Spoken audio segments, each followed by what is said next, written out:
Ayun. Okay. Alright guys. Alright. 1 hours. Yung nakaraang video natin pala ay tinuro kong paano gawing i-direct sa baterya yung ating Ubiquiti Gen 2. Okay? So ngayon naman ay itong tutorial na to ay tuturuan ko naman kayo kung paano i-direct sa baterya naman tong E314n. Ayan. So meron tayo ditong PoE. Ayan. Yung kanyang PoE. So itong PoE nito is 48 volts. Okay? Hindi tulad sa Ubiquiti na 24 volts lang. Okay, so ang gagamitin natin para na ma-direct natin to sa baterya is gamit tayo ulit ng step up converter. Okay, so itong volt nito is ito yung kanyang in is 12 volts at saka ang kanyang output is 48 volts. Ayan, 48 volts. Okay, so ganyan lang siya. So ito yung kanyang input, ito yung ilalagay natin sa baterya, and then ito naman yung kanyang output na pupunta sa Comfast, okay, sa PoE. Ayan, so kailangan natin tong buksan para hanapin natin kung saan nga ba yung kanyang 48 volts para may direct natin. Gamit tayo ng ganito. Alright, okay, para magiging solar siya. Kasi kakabit natin siya sa solar. Okay? So ito yung ating full re. Okay? Yan yung battery, and then compass. Okay? Ayan. 48 volts yung kanyang output, and then 12 volts yung in. Alright,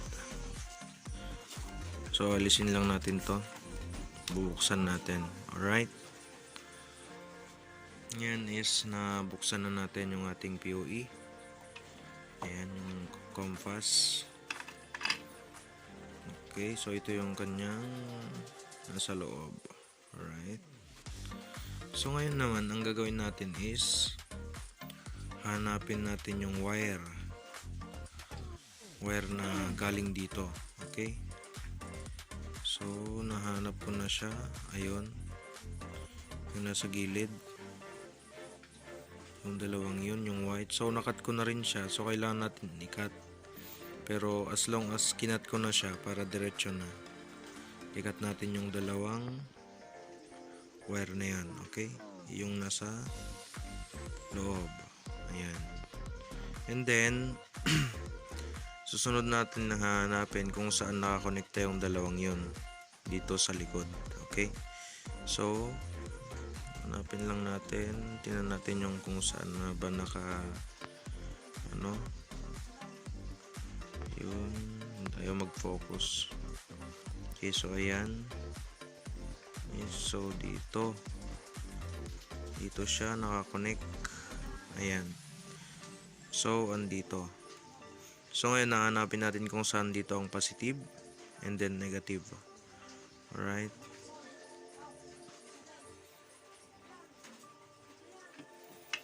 so nahanap na natin yung positive. Ayan, yung positive is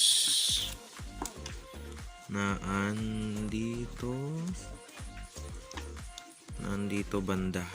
Okay, so dito natin ihihinang yung positive dyan sa right side. Okay, dito. And then yung negative naman is dito, so sa kabila. Ayan, so hinang na lang natin siya para madali. Okay, gamit tayo ng panghinang.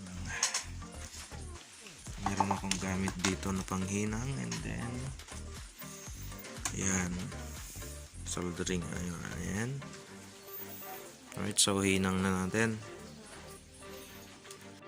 Disclaimer nga pala guys, okay? Disclaimer pala, hindi po ako technician, hindi din ako electronics. Itong ginagawa ko rin is based sa tinuro ng isang kakilala natin. Okay? Tinuro niya kung paano hanapin yung connection dito para i-direct dito, no? So, humingi ako sa kanya ng permission kung pwede ko bang gawing tutorial ito para naman dagdag kaalaman ninyo, okay? So, kapit tayo sa YouTube. Yung iba kasing kagaya natin is kumakapit din sa YouTube, lalo na pag kailangan nating malaman kung paano yung mga technique, alright?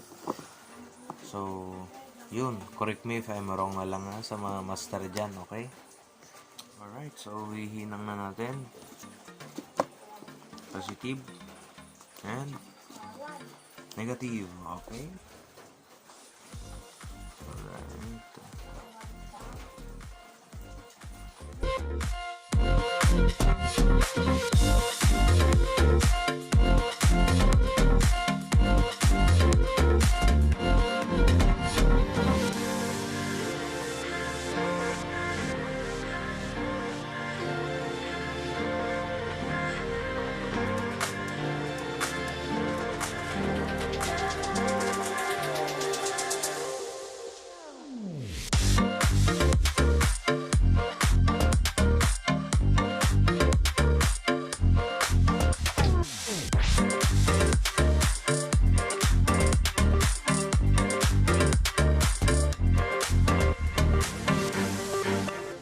Guys, nakikita nyo yung positive. So yan, nahihinang na natin siya, naitap na natin, and then susunod naman natin yung negative dito. Ayan. Tapos after nito guys, testingin natin kung gagana ba yung ating eksperimento. Okay. Ayan.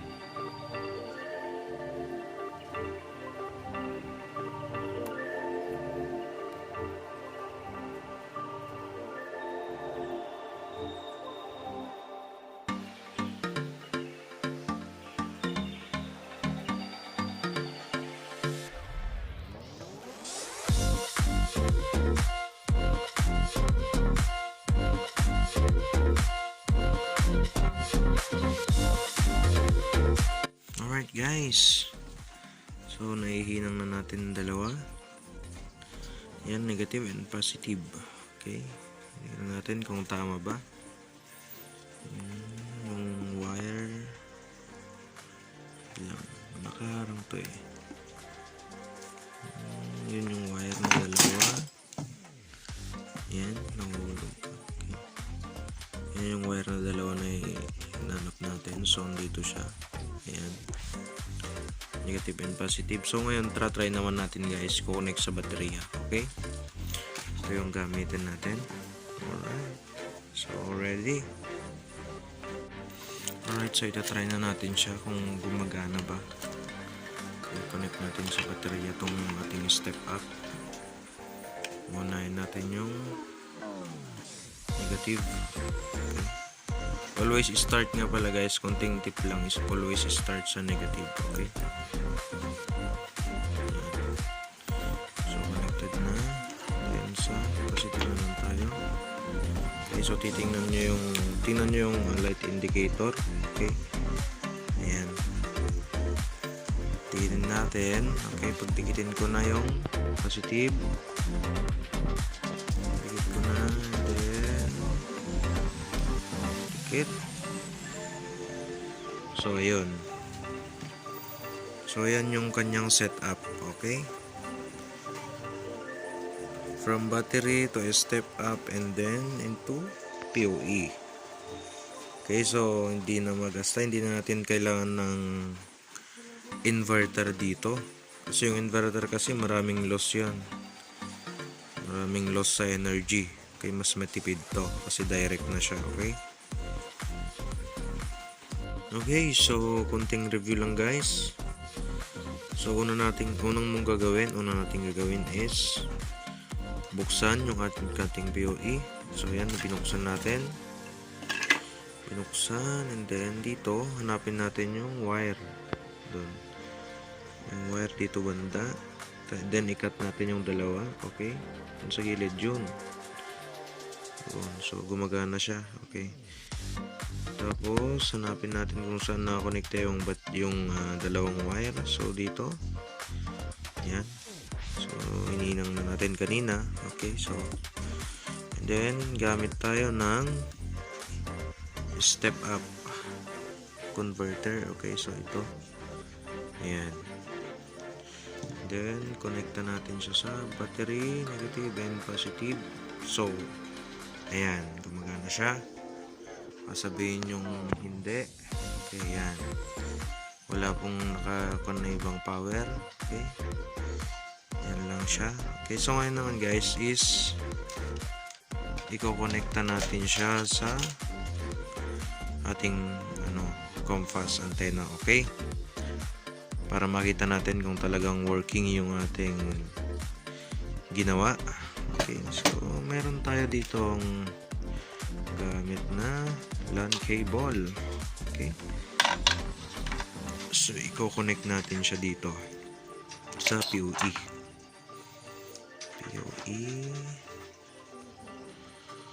Wala talagang makuha ang taga-video.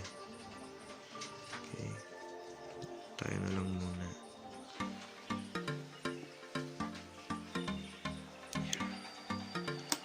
Okay, so naipasok na sa PoE. Okay, tama ba? So, check natin. PoE. So, naman siya. Okay.